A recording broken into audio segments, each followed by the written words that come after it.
Hi, welcome friends to yet another session of Nitcode Talks. We today have a fantastic panel of interior designers, though it's dominated from Mumbai. We have one person from Delhi, so we'll try and see that we are able to look after our friend from Delhi.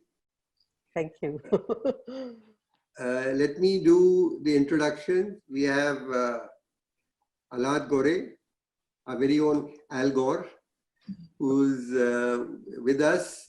The corporate audience loves him, from offices of Saint Gobain, SAS, Accenture, to Barclays, Red Brick, Cisco, Wipro, and many more. He designed them all. Alhad founded Beyond Design in late 2009 with a clear focus on aesthetics, coupled with functionality. With over 2 decades of experience in interior design, he has witnessed a paradigm shift in the way workplaces used to function 20 years ago and how they function today. His firm uses the best technology platformed in the construction world like BIM and VR, and is therefore today at the forefront of innovation. Alhad still strongly believes that human interaction in business will never get replaced. Please join me in welcoming Alhad Gore. Welcome, Alhad. Rakhi Makwana. Rakhi has an inherent interest in crafts, varied new materials, and technology. She is also a person who derives personal satisfaction from getting into the design detailing of every project. After having worked with Mumbai's leading practices, she decided to start her own studio, Studio Rakhi M. One of her distinguishing qualities is her versatility of styling, which has helped her effortlessly handle varied genres and scales across hospitality, commercial, residential, and retail spaces. Welcome, Rakhi. Hi. Inakshi Bakshi. With over 25 years of experience, Inakshi has been one of the pioneers in the luxury residential interior space. The daily challenge to create something unique and beautiful is what keeps her excited. Inakshi started InstaDeco along with Sakshi Singh Dhoni and Rohan Bakshi. Her firm provides luxury interior design services and manufactures bespoke furniture. The design studio has created a USP for itself in the niche space of flexible luxury. Welcome, Inakshi. Thank you. Sheetal Bokria. According to Sheetal, good design has 2 parts to it: a great idea and simplicity in execution that brings the idea to life. As a designer with 15 years of experience, Sheetal is passionate about providing solutions that are unique to each individual space and creates concepts that are innovative. Her meticulous attention to detail ensures she dedicates time to understanding her clients' requirements and aspirations in order to reflect their culture and lives in a suave and refined style. Welcome, Sheetal. Thank you. Pleasure being here.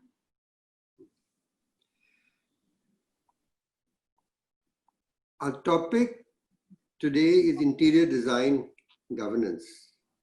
And the first question that I have is to Alhad. What would the role of an interior design governing body be? Vivekji, first of all, let us see why do we need a governing body. When we are saying it could be a governing body, let's be clear that it's a governing body and it's not a controlling body. You know, these are 2 different aspects. And I would rather draw a parallel here in terms of Council of Architecture, which works for the architects in India. Now, why we need a governing body is because currently the situation in India is such that there is no single authorized legal governing body for interior designers which will take them under one roof, which will listen to their issues and problems, which will look into sorting out those issues, which will decide the basic minimum fees. Today, what is happening is, if I am quoting, say, X rupees for a project, somebody else takes it at X and a half. How he manages, I really don't know, but it's happening. So if you go through Council of Architecture rules and regulations, there are basic minimum fees which are prescribed for every type of project. So that will set a minimum standard for the industry as such. It will also give a legalized entity to interior design profession as such. It will be a common platform for interaction for all the interior designers. And it will also act as a learning and upgradation platform for all the professionals. Look at ICAI, which is Institute of Chartered Accountants of India, the office of which sits right there in the south Mumbai, you must be knowing. If you go through their annual program, out of 365 days, almost 200 days are full with learning programs, which are a must for chartered accountants.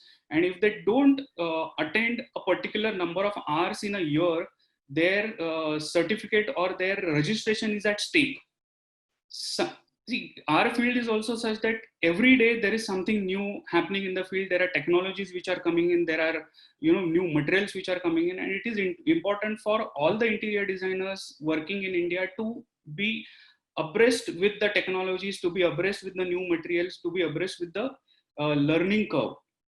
That is why it's extremely important that we have this kind of a body, so that everybody is connected. It is a common platform for everyone.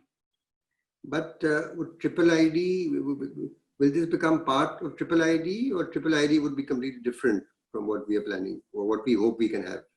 It can be, Triple ID going to the higher level and getting government recognition. See, in case of Council of Architecture, it's a law passed by the Parliament of India in 1972 called Architects Law 1972, under which Council of Architecture is established. So today, that Council of Architecture has a legal background. It is a Government of India body working under Human Resource Development Ministry. Triple ID, unfortunately, is still not that way recognized by the government, if I'm not wrong. So what I'm saying is, let us take it to another level, wherein our status becomes recognized by government, and then it will do whatever it is supposed to do. And then it will also make every practicing interior designer a must to register himself or herself under that body, and then regulate the profession. Today, it is not a must to get registered with Triple ID. It is at your own will. But you have to be a qualified, when I mean qualified from education and interior designer, because lots of people are great interior designers and may have no qualification, the formal qualification. I understand. So, see, my point of view to this is like this. Our profession is not like a painter. If I was a painter, I would have just taken a brush in hand and I would have painted myself. And it's not for somebody else that I'm doing. It's for my own sake, and I'm using my creativity for my own sake. Probably I'm selling that painting to somebody. That's another angle to it. But when I'm an interior designer, I'm doing my creative work for somebody else. Also, let us understand that being an interior designer is not only being creative, but it is also about science. We are looking at science of electricity, we are looking at science of air conditioning, we are looking at science of fire and security, we are looking at national building code. So there are a lot of these other things which also come into picture when we talk of our profession being creative. So we are not only creative, we also have to be oriented towards how it functions on site and what are the different technical aspects that need to be taken care. While I have no objection for interior designers or people who are not fully qualified or people with only creativity but no qualification, yes, they can be registered, but then they need to be holding hands with these technical guys and registering the project, taking it forward, so that there is a definite what should I say? The responsibility of project delivery and afterwards, how it functions, also lies with a authorized body. tomorrow if something goes wrong, suppose in an apartment or a villa or an office in terms of air conditioning or electricity or whatever, and if you've given it to a designer who is non-qualified, who are you going to hold responsible? So there has to be a responsibility aspect while appointing a designer. So designers can maybe form a small company, they can have technical guys on board and register their firm under a common body, so that there is a accountability towards the client. That's my point. So I'd like to make a point here. So when we generally take up projects, we do have all technical people involved looking into all these various aspects, the electricals, the air conditioning, the landscaping, the lighting, which is a very important part of any interior. So we have really qualified people on board, like we did Dhoni's project, Kunal Maniar from Bombay, he did the landscaping. And we had a very, there's a Delhi-based person who just specializing in interior lighting, Vinayak Devan. He's excellent. So he was on board. Wade Schneider doing all the automation. And so we have all these people. We're just part of the creative. We just do the aesthetic part of it. But all these people are, they're responsible for all the other things, all the other functionality and whatever else that goes into a project. So we have all these people on board and they're all working in hand with us. All right, I'm glad you said that. Yeah. But see, at the same time, let's also understand that there are a lot of interior designers or creative people who call themselves as interior designers who are kind of running their practice at the risk of the client. I want that to be noticed and regulated somewhere, you know? Yeah, because see, obviously, as you talk about, I always feel that for any project, when you start from scratch, the electricals and the plumbings are the heart of the project. You Absolutely. have to be, yeah. This is something you cannot take your chances with. So you have to know what you're doing, and you cannot. And when you deal with high-profile clients and all, you have to be on top of your game. You can't, take risks, and you can't just, randomly take up projects which you don't have any clue about. That I'm completely agree with you on that. Yeah.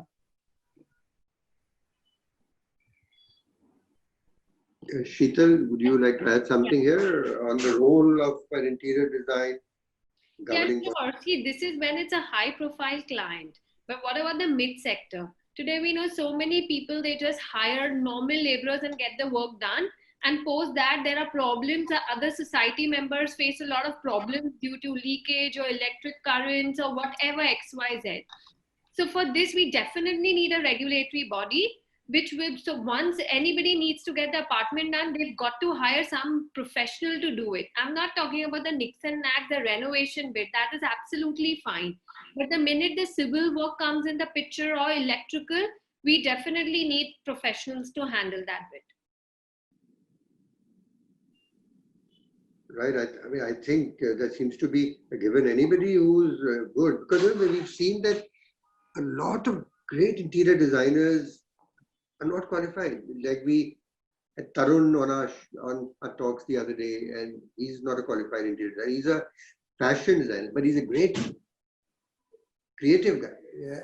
As Inakshi said, that we doing the creative thing, and they have a team that whether in-house or outsourced, who would be involved in project. But you're right. I mean, smaller level interior designers may not have them. So the council that would be there, the government council that would be there, would, I think, at least regulate that everybody takes with them the qualified consultants to handle the project. Yeah, because at the end of the day, we need somebody to hold the responsibility on their shoulder. Because this way sometimes we are nowhere. Because we don't know the mess is created by somebody, and then everybody's got to, and the amount of, you see so many apartments catching fire nowadays. So all these things have to really be looked after. I would like to highlight on another aspect.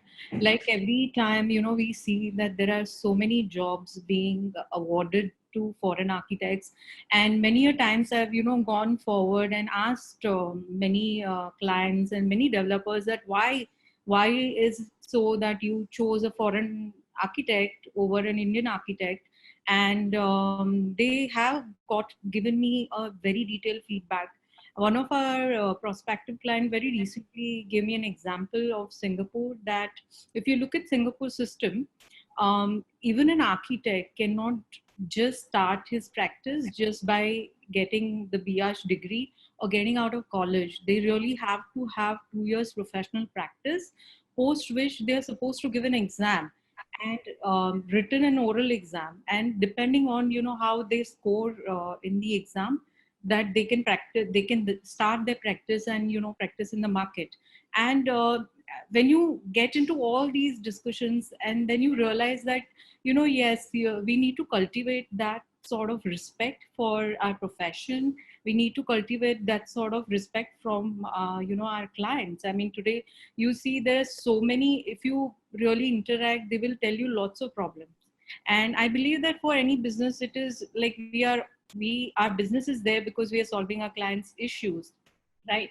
Whether it is creative issues or aesthetic issues. So I think it is really important that somewhere we push forward and add an extra layer, and really add a lot of value addition by this way. And it is very important, like schools today are not really talking about work ethics or any system as such, that what is the responsibility as you come out as an interior designer. Most people think it's a creative field, but in addition to being creative, there are a lot of moral values, there are moral responsibilities associated with it. And I feel even if you look at doctors, for example, as they get out of any institute, they have to take an oath which says that, they are committed towards recovery of the patients. They're responsible for the life of the patients. They are committed to confidentiality about their patients. So all the professions are having such bodies, but I think somewhere design profession is not really having any body.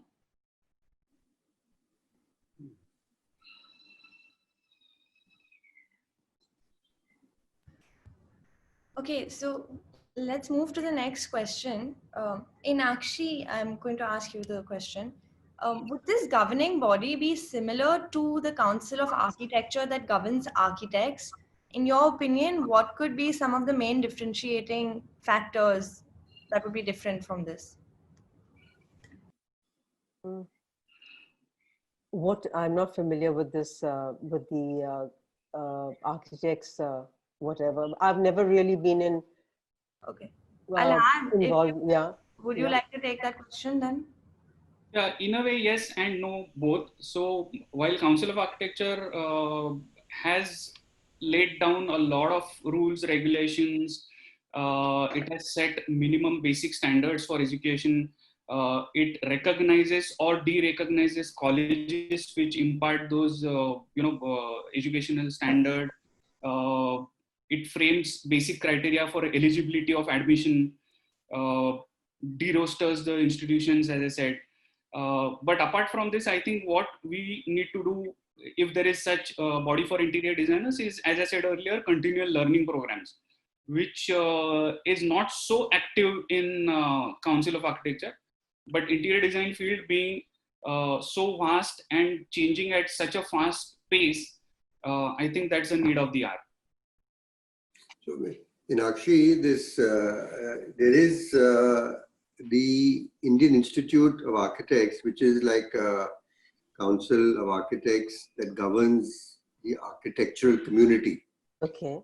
So that's the kind of a body, is what we are discussing. Yeah, I'm sure this, yeah, absolutely. It sounds, I mean, it's, about for 3 years, we were involved with one Italian company, and I did take a lot of architects from all over India on for trips to Italy, because Italy was wanting to promote their furniture and whatever else they were doing big time. This was from 2008 to 2011. So I was tied up. We had a MOU with the Italian government, and I did take a lot of architects, in fact, from Bombay, and we had a lot of shows. And I think we did approach a couple of these bodies to get the names of some prominent architects and interior designers that we made about 8 trips, I think, to with 15 architects every trip I'd taken, and interior designers. So just to expose them to, basically it was a promotion thing from the Italian government. So yes,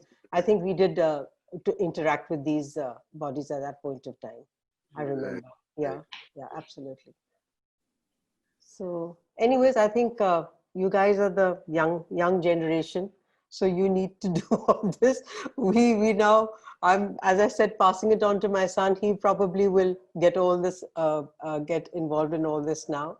So good. It's nice to hear all these views, and it's really, I mean, everything is changing now. Everything's got to, and as you said, interior designers really have nothing as such. There's no body. There's no organizations are that you belong there, no, it's recognized. Or, so I think what you said makes a lot of sense, that we need to have something more visible and more, something more proactive there, and recognized, basically recognized in India now. I think that's the need of the hour. Absolutely, yeah. Rakhi, would you like to add something? Yeah, I think I'm kind of pointing towards a little more stringent body than Council of Architecture, where even in medical profession, they have to continuously run this training program. So I'm in agreement with Alhad that this body really needs to keep running these training programs, which are constantly upgrading everyone's knowledge.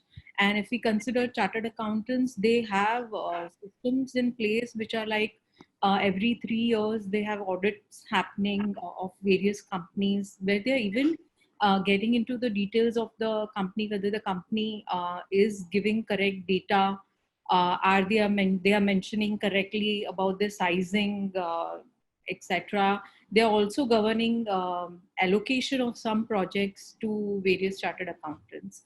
So I think that kind of a thing can also happen, where we see a lot of government projects, etc. happening, and maybe this body can even have a hand holding in these areas as well.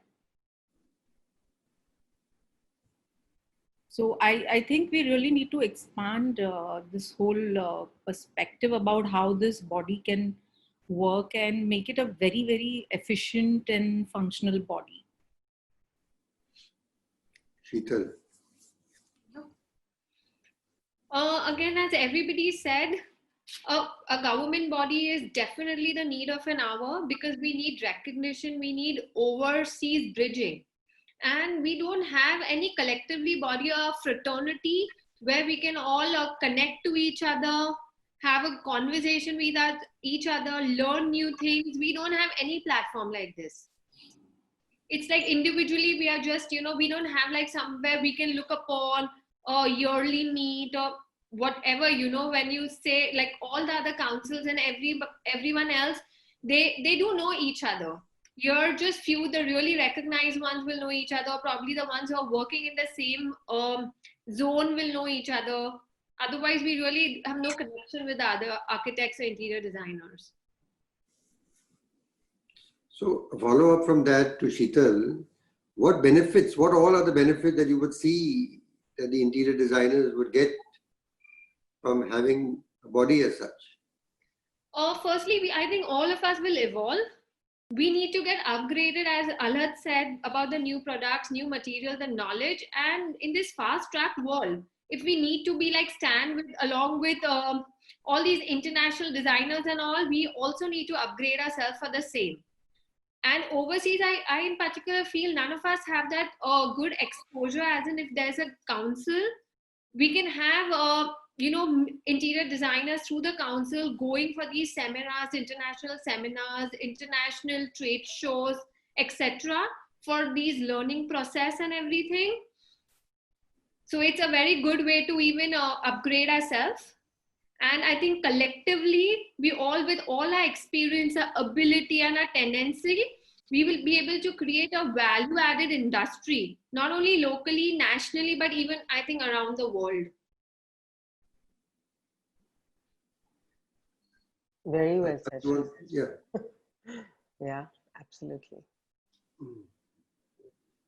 Rakhi, if you want to add any benefits that you see Yeah, and I would say that we can, take it one step further. And so when we talk about interior design, it's banning about the designers. It's also like this whole big community of vendors, of various people who really make design projects possible.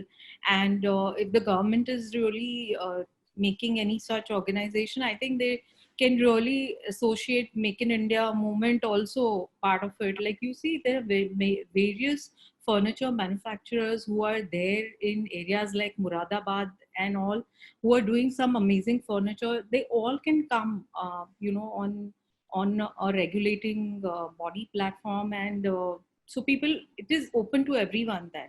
So currently, what happens? Whoever knows, and the data is not like really widely open to various different people.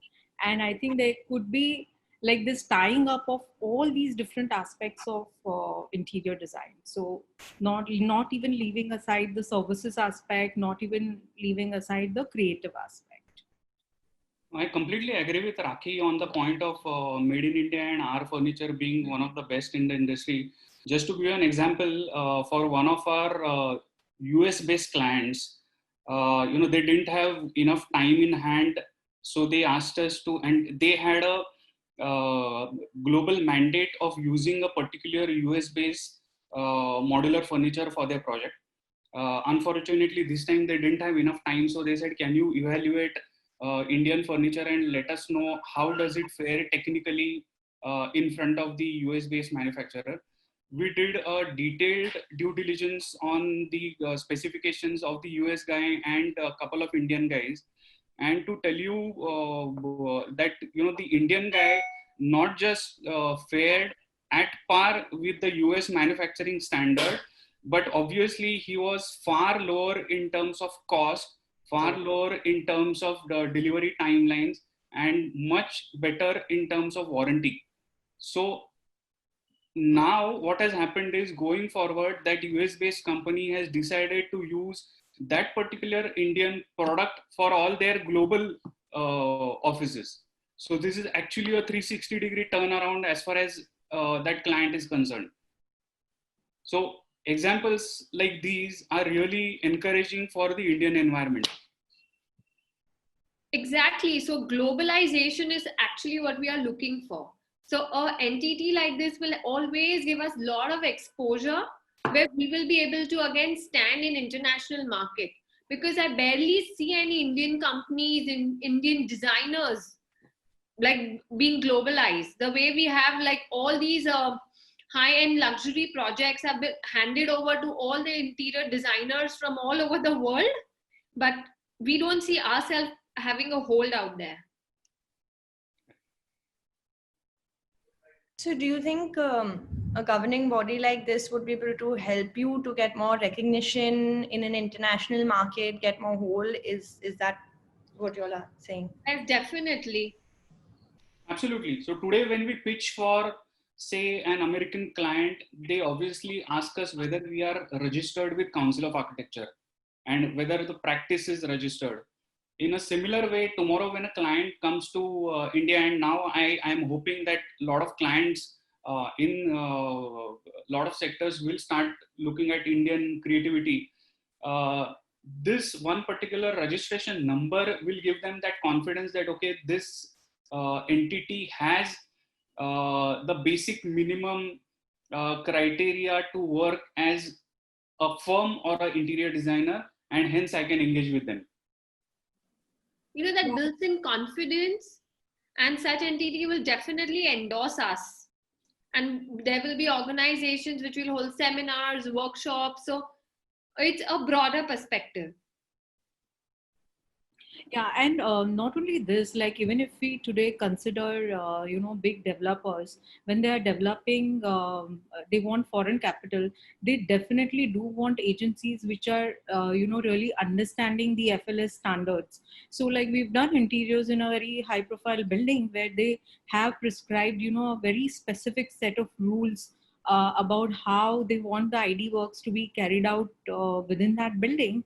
and it was a really detailed manual, and it was very interesting. And I think everyone in India really needs to start working in a manner where they really make this as a standard procedure, because most foreign investor, the first question they really want to get into is fire safety standards, because when it comes to India, people usually imagine that this is not going to be fire safe place. So I think we can really eradicate that kind of mindset by following all these practices, and that also can be governed by such a body.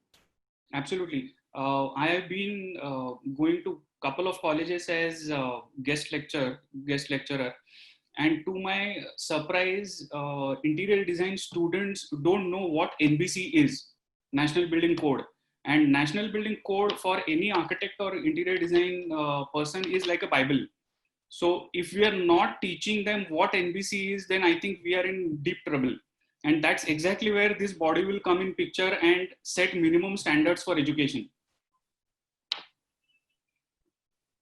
So, taking off from that point of discussion, Rakhi, do other countries have governing bodies for interior designers? Is there anything we can adopt from their models?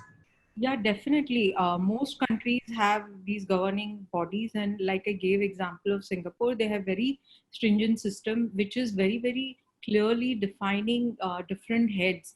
They're very clearly setting standards about every heading. Like you have a certain responsibility towards your client, you have certain responsibilities towards your community, public in general, towards society in general, towards all the vendors and contractors who might be participating in the project, towards your fellow designers, towards your clients, towards this governing body itself.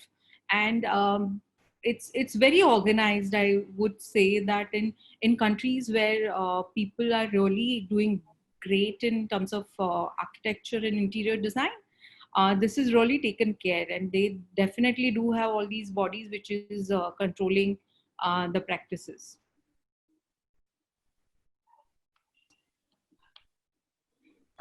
If anyone has any specific example of any country that they like something from the governing body in that country, be it America, be it Singapore, we're getting comments continuously on our chat discussing various countries like the NCIDQ in US, which also requires a qualifying exam to be recognized by the government. And these government bodies in other countries like Britain also, they always promote the young designers, and the newer ones, they need mentors also sometimes, and they need to be nurtured. So here we have really no mentors unless and until you you are lucky to get a firm where you're working where everybody is ready to mentor you. Otherwise we don't have mentors here. So a body like this will give us at least an opportunity to find a mentor.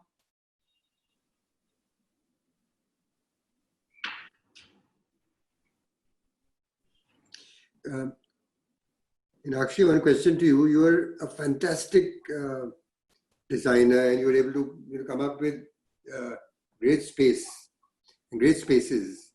Tell me, is it possible to teach designing to students, or is it inbuilt? You have a design sense and you have a great design sense, or can it really be nurtured and taught, and a person becomes a good designer because of the teaching? I think there has to be something which is there within you, and teaching can really bring it forward.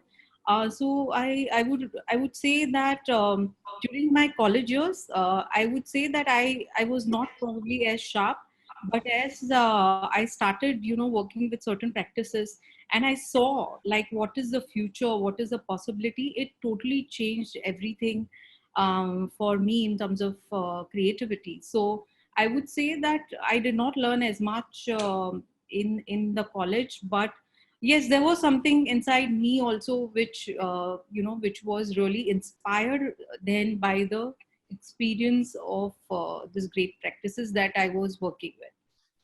Right. Meenakshi, what do you say? Yes, absolutely. You have to have a certain eye, and you have to notice, and you have to imbibe, and you have to absorb wherever you go, your surrounding. Every day is a learning experience. I mean, there's this is something that you could just carry on and keep learning all your life.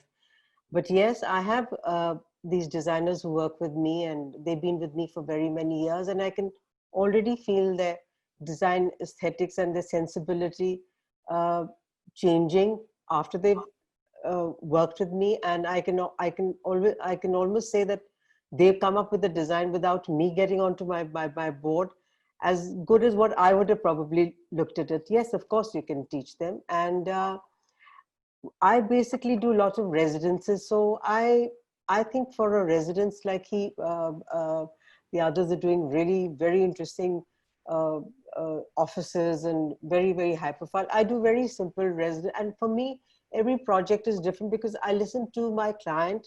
I look at their lifestyle. I look at what they're comfortable with. And I try to translate what they would want in their house, not what I want in their house. So that's the way I look at my projects. And we Touchwood have been pretty, and my work is all by word of mouth. I'm not on too much on Instagram and other things that Rohan does all that stuff, but I've never done it all these years. So I'm quite happy in my space. And Touchwood, we've all my clients eventually land up as being lifelong friends. So we're okay. We all right. So yes, of Yes. course you can teach. I think it's very, and as Raki says, you have to have something within you to create. That's basically. I did a very short course in Bombay with the Indo-American uh, project. We had a short course in interiors. That's actually what got me started.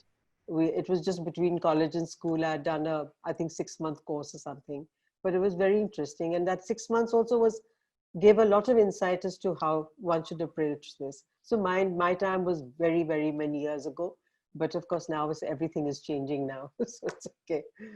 Can I say something? Yeah, Yeah, so creativity, as you say, it's within. It's your absolutely. perception of how you see things, you perceive things, etc. But when it comes to technicality, I definitely think you need to go to a school to learn all the technical aspects of a space. Absolutely. And we cannot go wrong with any structures or any technicality while doing a project. Right. Is Rohan an interior designer? Well, he was a banker. Okay. Okay. So he's got into this. But see, we don't do buildings and we don't do structural work and stuff like that. Mine is more the soft furnishings and the furniture and the interiors. So we don't get into all the, of course, if you're looking at, we don't get into constructing and stuff like that. I design all that. I'll probably design the floors, I'll design the lighting and stuff, but we don't execute all that kind of work. That was done, of course, as by the professionals. So if Rohan's at home, we would want him back there. We want him in the picture as well. Rohan's not around today. He set this all up. I wouldn't even know how to switch this off, but I'll have to call him as somebody at some point of time. So that's it. So I always say I'm technologically challenged, but I'm okay with it. I'm quite all right. But it's really nice. But I think it's your guys on the right track. This needs to be done. I think it's the need of the hour, and definitely I think. And you need to have a common body where you can sit, as Sheetal was saying, that you can interact, you can learn new things. There's so much happening out there. It's unbelievable now. It's crazy what's happening out there in the. So. Alhad, anything to add here? No, I just wanted to tell Inakshi ji that what she said is absolutely right. When a client becomes your friend, you have a practice which is perfectly in line with what it is. Every client should become a friend, then you are on the right track. Yeah, so far so good. We've done okay for ourselves. So, I really like that statement of yours. Yeah. So that. Yeah, but we've seen that 50% of our business comes from references. Yes. Because one good client will get you 50 more. And they'll talk about it. They'll go to the house. Who's done your house? What a fantastic place. so and so did it. How was it? If the whole experience was good, that's your it's your marketing. It's my USP. I call it. Yeah, absolutely. Yes, definitely. You know? I think, yeah, I think our profession requires so much trust building. And Yeah. that is where, these aspects come into picture. So when they trust us, there is automatically that connection which is really getting formed. And, then only they will, talk to other people about their experiences and the good memories that they have of the project. I think every project has so many interesting stories that happen during the entire phase of the project that it's like really exciting and interesting. Absolutely. I agree with you completely.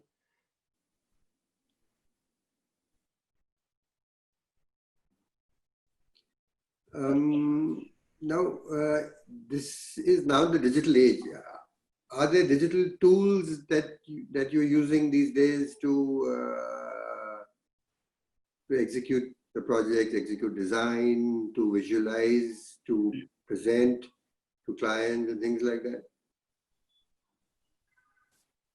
Who will take that? So I think I'll take that. We have gone, I would say, fully digital in that sense, because what we do is we work in a technology called BIM, Building Integrated Modeling, and it's a software platform on which you have to do all the drawings and feed all the data. We've gone to the extent that we don't need to issue any hard copy drawings to the client. We issue an iPad on the site. All the drawings are in that iPad. Drawings are in a form where even a carpenter level, and we've experienced that in last 2.5 years. We've been doing this for clients like Wipro and other clients to the tune of 15 lakh square feet. So even a carpenter can have a iPad in hand, open the drawing. From a 2D drawing, he can convert that into a 3D drawing, take a walkthrough, click on a particular item. You will have, suppose he clicks on a light fitting, then you will have all the information about the light fitting as to what is the lux level, where is it coming from, who's the vendor, what is the price, everything. So that data feeding is up to me. And what happens because of this technology is clash detection happens in my office. So on site, we don't have any issue called as, oh, my duct is touching my false ceiling, now what do I do? All these kind of clashes get thrashed out in my office itself. We convert these drawings into BOQ. So there is no manual interface now. So I don't have to, my boys don't have to sit down and do quantification. Just at the click of a button, the partition quantity comes up, click of a button, the carpet quantity comes up. And what happens is post the project is over, the iPad goes to the client as an as-built drawing. So 5 years down the line, when the client wants to change a particular light fitting, he doesn't have to go through a big file which we would have otherwise given to him as an as-built drawing and run through the file saying, "Arey, wo kaun sa light tha? I don't remember who was the vendor." He just has to open that iPad, go through that document, and everything is there. And because of this technology, we can also do VR in-house. Virtual reality is something that we do in-house. So our clients actually take a walk through their own office, select materials, feel the space. And believe me, the kind of feeling of the space that you get in a VR experience is unmatched. You can never get it in a 3D view or a simple walkthrough. So it is helping not just us as designers, but it is also helping our clients to take quick decisions and faster project delivery. Allah, this is amazing. Absolutely amazing. I know, absolutely. I need a government body so we can have somebody like Allah to come and teach us. Yeah, absolutely. You guys are most welcome to come to my office for a demo, and we'll take you through. I'll have please take a webinar on this. Really go through. Yeah. I learn from seniors, if we have things like this, otherwise, like this, I've never heard of something like this. Yeah. This is just unbelievable. I'll tell you something from my personal experience in terms of we wanted to get the Wi-Fi changed at home. And we couldn't locate the person who had originally done it. We needed to find out whether the wiring was done, not done. The person's sick, they're not picking up their phone, and then we don't know who else to go to because this person is not picking up their phone. So and this has happened multiple times with multiple different things. There's something about lighting, something about Wi-Fi. So what you said just made so much sense in terms of if you have everything on that iPad, you don't need to go through all that hassle. You just go to the iPad and you figure out what you have and what you need to get done. Yeah. That's Absolutely. unbelievable. And we send the same link to our clients as well. So client sitting in his office on his iPad takes a walkthrough on his own. So he knows what is happening in which corner. That's In fact, even on It's just to add, right. sorry. huge customer pain point that you've just solved over there. Yeah, and just to add, there are always issues on site, right? So even if we do this, maybe there is one corner on site which needs our attention and maybe some tweaking in the detail. So there you can just take the iPad, take a photo, upload it on the cloud. We get it here, we give the solution, and it goes back. So all the issues get sorted. Unfortunately, what happens is every designer office, when the project is on site, is working on say R7 in the office, and somebody on site has R5, revision 5 in drawing in hand, and he does the work. इसमें ये problem होता ही नहीं है, because he cannot refer to R5. Whatever he will see on iPad is whatever I am seeing in my office. So every issue gets sorted, what we face in the profession on site. So something like this, obviously, when we have a body, we will, we'll have all these advantages for everyone. I think like I was just going through some comments here also, where someone is asking about defining the scope, and I think if this body defines the scope, it will help everyone, because like if you see CAs, they are defining the scope, that this is what the scope of this particular item is. So even a client knows that this is how it is, and then the interior designers also get an upper hand, where they can say that we function within the institute guidelines, and this is exactly what my scope is, nothing more, nothing less. So it really helps creating proper boundary of your scope as well. So now who's going to start doing all this? Alhad, you're going to get everybody together now? I think you've got. We all should collectively, probably sign a petition or something like that and go to the government. Let's get it started seriously. I mean, I think you've got the good thing going, and I think it's a fabulous idea. I think yeah, absolutely. We're all in for it now. So. I know. So actually, and plus it's COVID compliant. It cuts the personal interaction. You don't need to be interacting for everything. The contractor doesn't need to come to the office to collect a drawing. Nobody needs to go there. So it's also the need of the hour. Yeah. Absolutely need of the hour. And Alhad has been doing it before all this. So that's absolutely amazing. Yeah. We have to come to your office to see all this, to see what you're doing. We move to audience questions. We've got a few audience questions. Okay, so one of the questions that's been asked is, who will set and edit the standards in such a governing body? How would they do so? And how would the design fraternity influence them to keep these standards updated? Anyone wants to take this?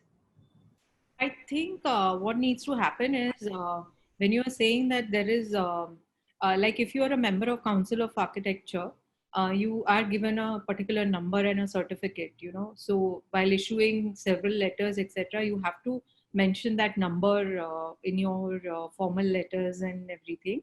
So similarly, for interior designing also something like that can happen, where you need to have a particular number which is required to do all your activities, and that needs to be upgraded. So when you go for again upgradation, that is the time you have to face if there is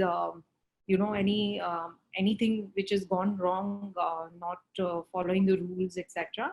And I think such a body needs to be operated by designers themselves. It can't be that someone else is coming and operating. Like in between, we had this issue where the BMC regulations are not set by architects, but it is set by someone else. So we can't have such a body. We really need to have professionals running such a body, because then only you can, constantly keep on updating. They are the ones, if you are practicing, then you know what is happening in the market. True.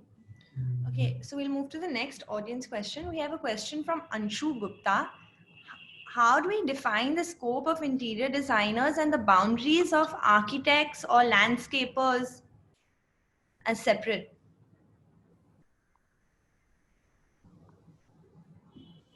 I think it's already well defined. If you go through the Council of Architecture site, they have clear, categories for interior designers, architects. I mean, what is an interior design? What is the role of architect? Who's a landscape architect, and all that. And once the body is formed, I think they will get into a detailed scope and make sure that no two scopes are overlapping. So I think it's a little too early to answer that question in that sense. Okay. We have another question from Sucheta Alve.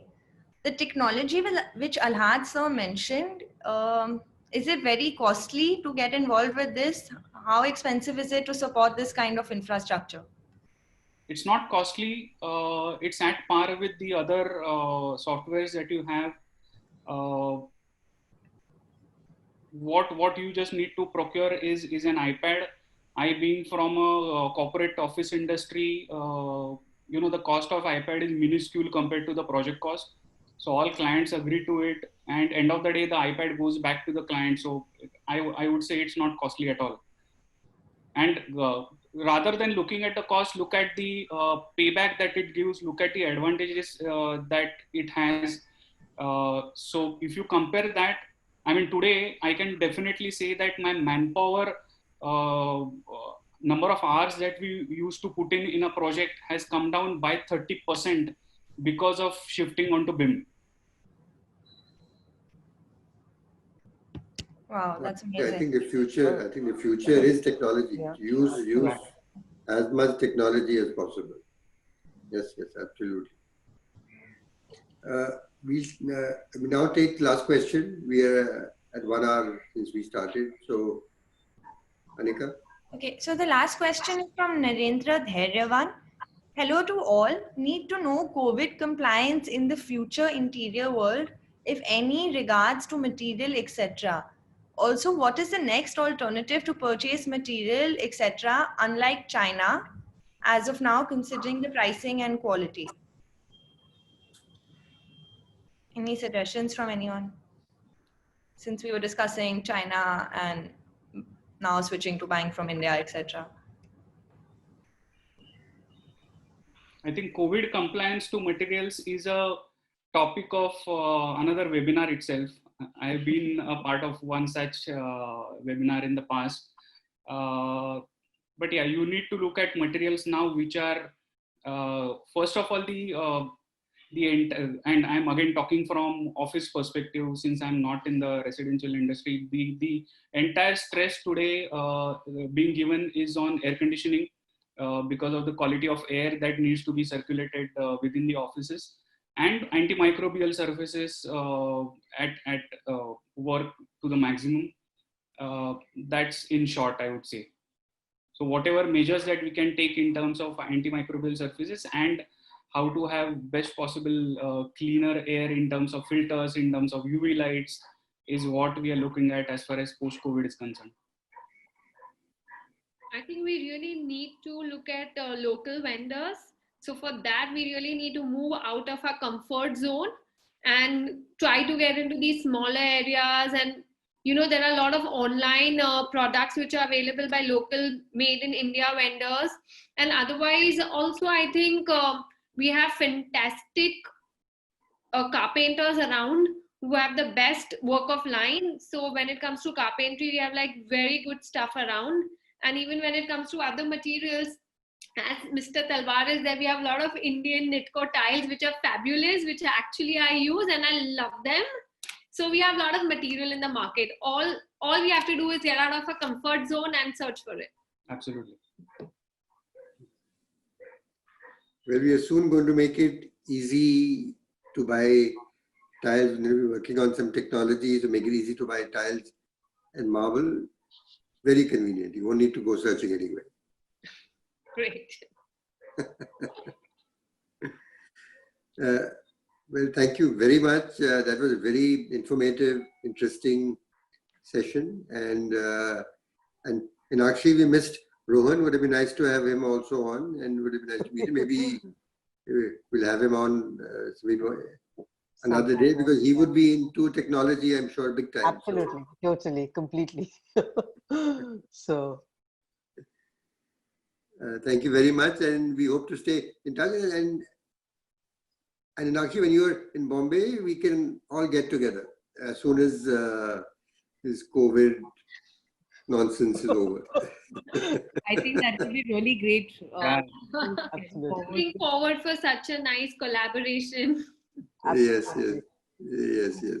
We have to get together whenever. So whenever Meenakshi is in town, I'll call everybody home. I'm in a central location. Thank you so much. Thank you. Thank you so much, all of you, for coming. Thank you so much. Thanks a lot, everyone. It was wonderful. It was a great session. Thank you. Thank you.